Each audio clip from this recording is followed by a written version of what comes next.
South African farmers have voiced concerns about the outbreak of locust swarms in part of the country. They have warned that the infestation is threatening essential crops. Large swarms have been a problem since September last year in the Eastern Cape, Western Cape and most parts of the Karoo in the Northern Cape. Agri SA says the infestation could have a negative impact on the economy. Meanwhile, government says it is working around the clock to mitigate these challenges. It says if the swarms are not prevented, it will pose a serious threat to food security and jobs in the near future.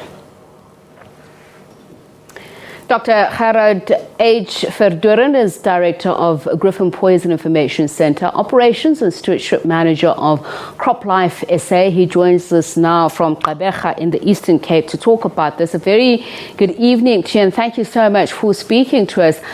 I believe that this is one of the biggest locust swarms that we've seen in years. Just please give us a context. When was the last time we saw this and how big or huge is the infestation? Well, I saw quite a huge outbreak in the end of 1986 when I went out to the Karoo, and I was quite alarmed by the magnitude of the outbreak. But then when we started getting the rain at the end of 2019, everything told me that we were heading towards quite a big outbreak. So 2020 was a significant one, 2021 was an enormous one.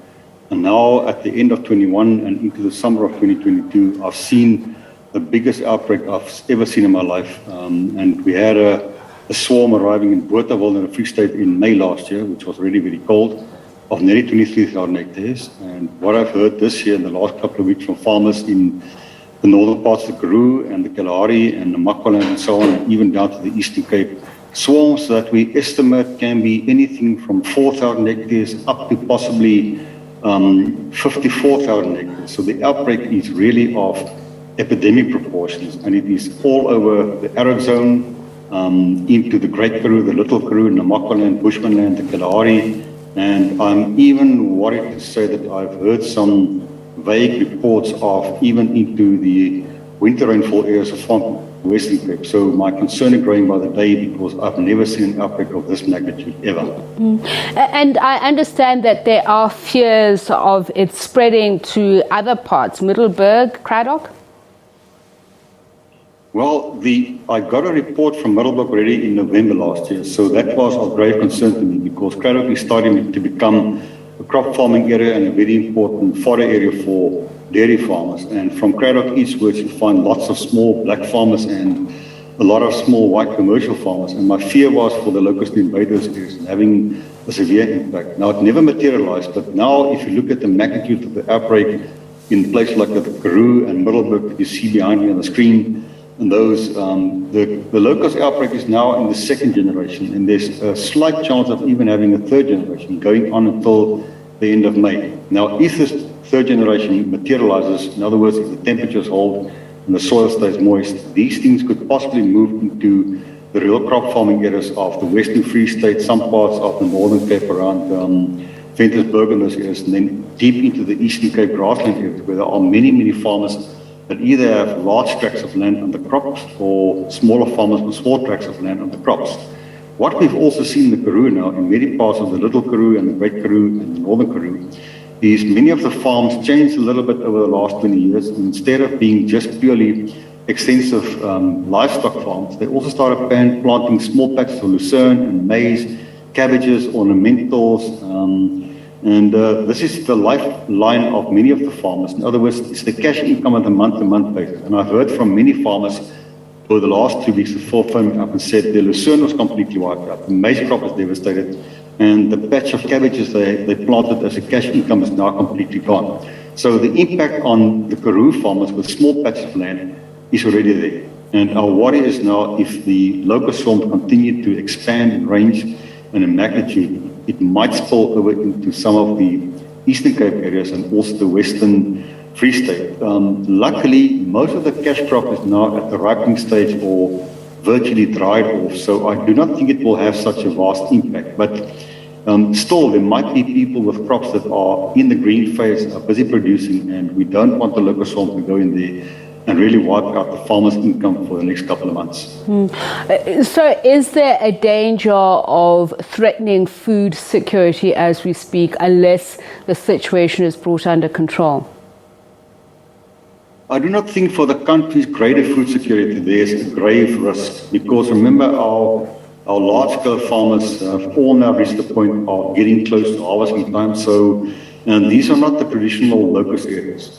The worry is more for the individual farmer, and I'm talking about the small plot farmer or the small farmer or a farmer that farms with a patch of cash crop or even a small citrus orchard. So the impact is there on the food security and the income security of the individual smaller farmers in terms of the crops that produce in the farms. The impact is also there on grazing areas of the Karoo. Now, I didn't believe that we're going to have quite an impact of the locust on the grazing in the Karoo, because the grazing is actually excellent. It's the best it's been in many, many years because of the vast rainfall over the widest part of the Karoo and the Kalahari. But I have heard from the areas that only got rain recently that those fields or those areas were quite devastated because of the locust, because the season is too late for the plant to grow vigorously. We're entering autumn now, so we're entering a cold phase, not enough daylight out for the plant to grow.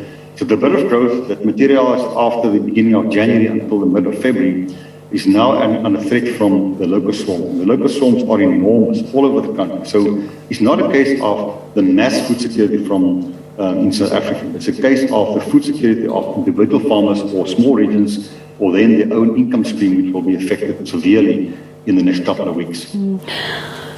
I understand that these swarms of locusts are produced by or created as a result of climatic changes. I saw in a report that there's a strong correlation of brown locust swarms and La Nina and El Nino events. So what does it mean? We've come from several years of drought. We had the beginning of a rainy season since November last year. How does that influence the creation of these swarms and the spread thereof?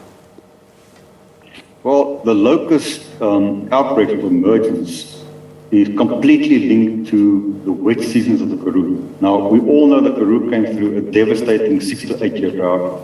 And when the first rain started falling in 2019, it was a given that there should have been locust swarm, because we haven't had locust for a long time. It can be, I think, between 8 and 12 years before we had locusts from the end of 2019. So everything pointed to a definite outbreak of locusts. And from myself and Croplife SA, we warned the country that we are bound to get a locust emergence. I wasn't sure of the magnitude because I didn't know what the weather was going to do. But as the season progressed between 2019 and 2020, we could see there was really excellent rainfall, which was an enormous blessing for everybody in the arid zones of the country. But alongside with that is also always the great danger of locust emergence. So locust outbreaks are not linked to climate change. They're linked to the intricate climate of the arid zone.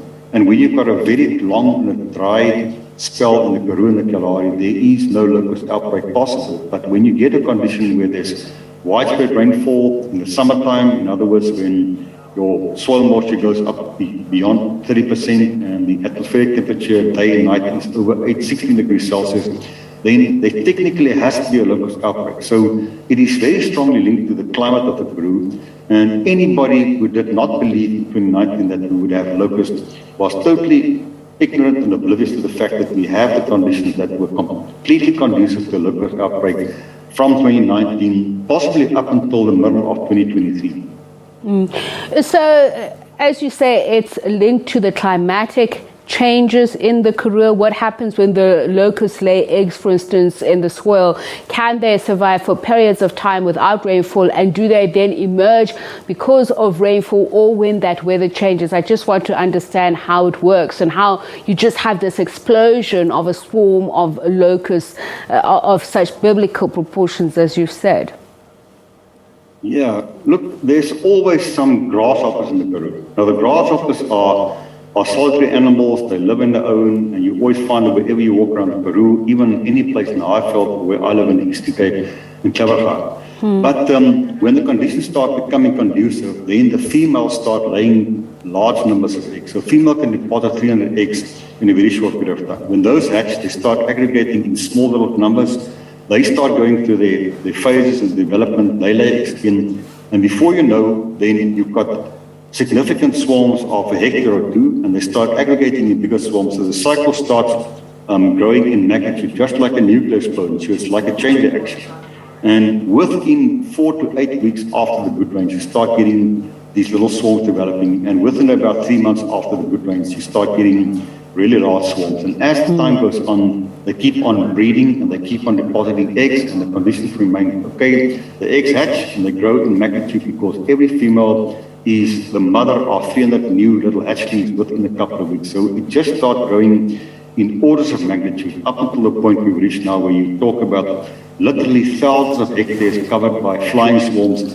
They deposit eggs, and the eggs can survive in that moist soil for a couple of months, if not a couple of years, in case there's no rain, because the females lay their eggs in a little egg parcel with a protective shell around them. So if it becomes dry, they remain there intact until the soil conditions become moist again with the right atmospheric temperature, and then they can hatch again. So it's nearly like a vicious cycle. So the vicious cycle will continue until the droughts again, or what might happen if there's a lot of rain and the temperatures plummet, the eggs might just simply die because of overexposure to low temperatures and because of all the moisture. But normally they can survive in the soil for a long time, and I would estimate anything from 11 months to possibly 2 to 3 years if the conditions are right in the soil. All right.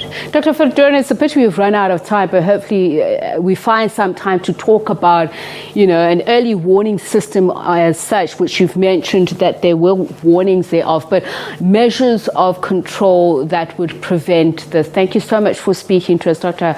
Gerhard Verdoorn. He is Director at Griffon Poison Information Centre, as well as Stewardship Manager of Croplife SA.